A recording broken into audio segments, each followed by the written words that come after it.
In zdaj je čas za posebne vrste pravljico. Gremo na Kras, kjer bomo spoznali 3 junake, ki so spečo lepotico prebudili v novo življenje. Njihova pot je bila dolga in naporna, vodila skozi trnje in znoj, vendar je ljubezen vse premagala in zgodba ima srečni konec, ki je še srečnejši začetek nečesa novega.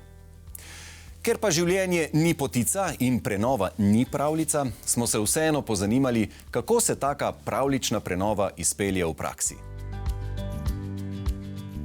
Tale prelepa kraška domačija je ena izmed srečnic, ki so ji novi lastniki znali, predvsem pa upali povrniti nekdanji sijaj.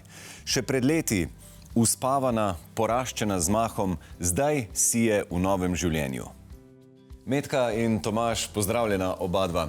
Povejte mi, kako se spomnite prvih začetkov, prvega stika s tisto prvo hišo tukaj? Meni se malo zdi, da nas je hiša poklicala.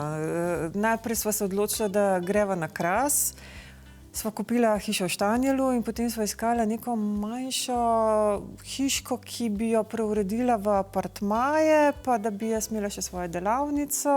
In takrat sva potem videla, da se ta hiša prodaja. Ampak zdi se mi, da do tako lepe pravljične ideje ni toliko težko priti. Se mi zdi, da vsak bi nekaj takega imel pa prenovil. Ampak a ste se zavedala, kaj potem človeka čaka? Vse preden pripelješ do tako čudovite končne podobe. To je bil glavni razlog, zakaj nisva sploh hoteli pogledati te domačije. Jaz sem jo gledala na oglasu in sem rekla, Tomaž, sem noter midva sploh ne greva. Ker ko bova stopila skozi ta vrata, se bova zaljubila in potem sva pečena.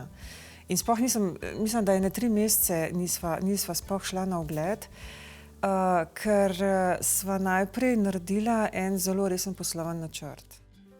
Njun poslovni načrt in tabela, v katero sta vnašala stroške in dohodke, sta bila vztrajno v rdečih številkah, dokler ni Tomaž našel razpisa na Ministrstvu za kmetijstvo.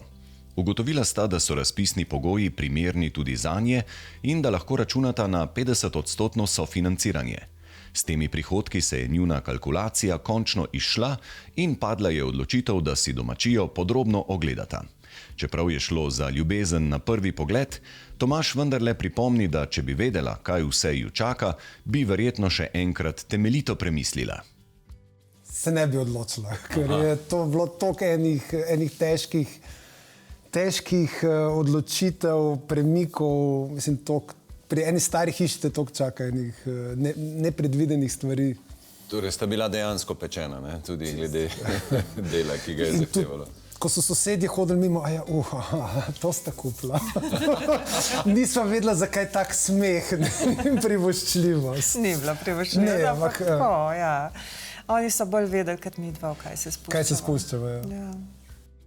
Uporaba starega lesa pri prenovi domačije ima pomembno vlogo pri ohranjanju avtentičnosti in zgodovinskega značaja prostora.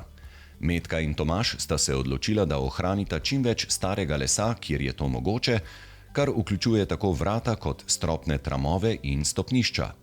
Stara vrata so bila skrbno prenovljena in ponovno montirana, kar omogoča ohranjanje njihovega izjemnega izgleda in zgodovinske vrednosti. Še posebej lepo so prenovljeni masivni 200 let stari kosi lesa, ki so bili uporabljeni pri stopnicah. In potem imamo še tukaj tole staro mizarsko mizo, oziroma bunk, kot mu reče tukaj, ne? Kakšna je njena zgodba? Tudi ta je bila del domačije. Bila je v prizidku, kjer je bila očitno včasih stara delavnica, se je videlo še iz drugega mizarskega orodja, ki je bil v tistem prostoru.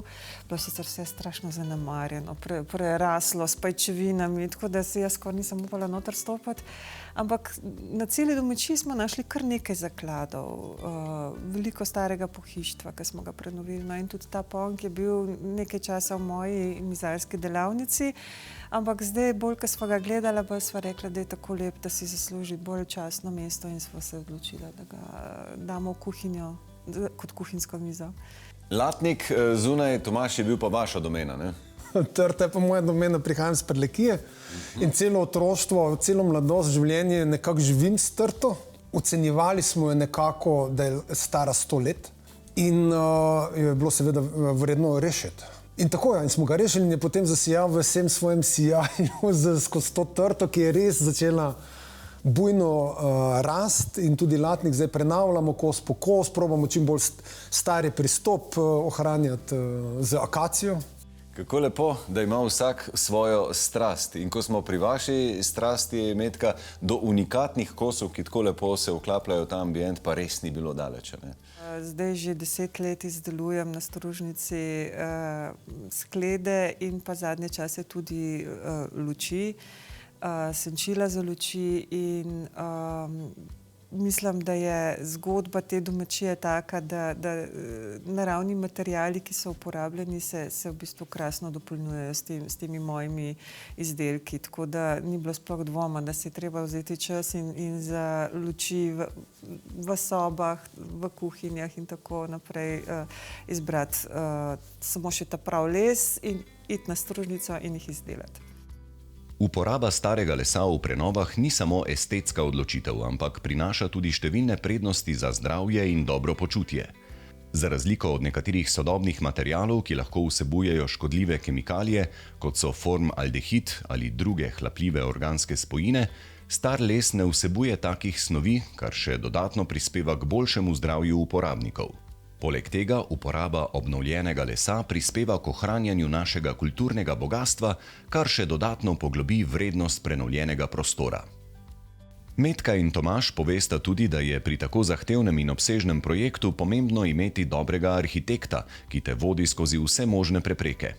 Takoj, ko pridem v stik s temi domačijami, mi prav zaigra srce in nekako začutim, v tej njihovi zaspanosti, v tej njihovi sproščenosti prav začutim eno njihovo preteklo življenje in en potencial, ki ga nosijo s sabo. In v trenutku, bi rekla, zagledam prenovljeno stanje, kaj bi se dalo iz take domačije narediti in tako je bilo tudi v tem primeru. In predvsem potem poznate tudi vse detajle, ki lahko pripeljejo do takele končne podobe. Kako ste se v tem primeru lotili rekonstrukcije oziroma prenove? Kaj vse je bilo treba postoriti? Kje je bilo treba sploh začeti? Stavba oziroma cela domačija je naselbinska dediščina in tudi profana stavbna dediščina. Se pravi, smo imeli tukaj kar stroge kulturno-varstvene pogoje na 3 straneh, ki smo jih morali, bom rekla, kar dosledno slediti praktično od splošne likovne prezentacije do zadnjih detajlov. Prav zaradi tega, ker je bila domačija tako nepokvarjena, v tako originalnem stanju v času nakupa, s praktično zelo malo ali nič spremembami v dolgoletnih desetletjih čakanja, je zavod predpisal kulturno-varstvene pogoje, ki bi v največji možni meri ohranili to avtentičnost domačije in zlasti te glavne stavbe vile. Stropni tramovi so bili prečiščeni in ponovno montirani, saj je bilo jasno, da so ti starejši leseni deli še zelo trdni in uporabni. Pri tako velikem volumnu podstrešnega prostora še lepše pridajo do izraza tako imenovane planetke, ki so zaščitni znak ostrešji na krasu. Da takoj opazimo lepoto in avtentičnost ostrešja, pa zagotavlja premišljena osvetlitev. Vsem, ki jih mika nakup stare domačije, pa arhitektka svetuje, da dobro preverijo stanje na objektu in vse podrobnosti, ki pišejo v dokumentih. Iz bogatih izkušenj namreč ve, da so na trgu tudi domačije, ki se jih ne da obnoviti oziroma ne v celoti. Tu je treba biti pozoren na to, ali morda deli stavb segajo preko parcelnih mej, se pogovoriti s sosedi in predvsem že takoj na začetku vzpostaviti dobre odnose z mejaši. Ja, ker smo zamenjali stropnike, smo potem imeli problem z nošenjem tehle stropnikov, tako da smo naredili novo jekleno konstrukcijo, nov jeklen okvir in hkrati tudi novo jekleno konstrukcijo pod obstoječimi stopnicami in dodali novo ograjo, tako da je potem nastala taka lesena stena. Wow, lepa igra svetlobe. Vesna, za kakšne opleske, omete gre v tem primeru? To so spet rešeni, ne? Oziroma tako je bilo včasih te v hiši. Ja, to so stari apneni ometi z vzorčnimi poslikavami, ki so se pri odprtju odkrile in v celoti ohranile v sodelovanju z pristojnim zavodom. In kako lepo bom midva zdaj dišala malo po tem dimu, a? Ja, to je poverjetno precej letih ponovno delujoča črna kuhinja, ki je izdelana po vzoru na nekdanjo in je danes edina od 2 delujočih na celem krasu. Želja prenoviti staro domačijo se mi zdi, da je res priljubljena in pri marsikom se vname tovrsten ogenj. Kaj bi rekla, Kaj bi svetovala tistim, ki se odločajo za kaj takega? Kaj je najbolj pomembno? Kako se lotiti organizacije tako velikega in zahtevnega projekta? Najprej, jaz mislim, da je tukaj potrebna neka ljubezen do tega, da nekaj rešiš pred propadom. Ker drugače lahko obupaš vmes v sami fazi prenove, ki traja lahko 2 leti ali več. Ne? Vsaj mene žene to, da sem na koncu tega projekta res izjemno ponosna na to, kaj sva naredila. In se mi zdi, da je to nekaj, kar lahko na koncu življenja rečeš, evo, to sem pa naredil. To je moj dosežek v življenju. Da rešiš nekaj tako dragocenega, kot je ta domačija, da jo rešiš pred propadom, da jo ohraniš, prenoviš z občutkom in bo lahko tako lepa sijala še naslednjih 100, 200, 300 let, ne vem. Ampak skratka, to se mi zdi en tak prav življenjski dosežek.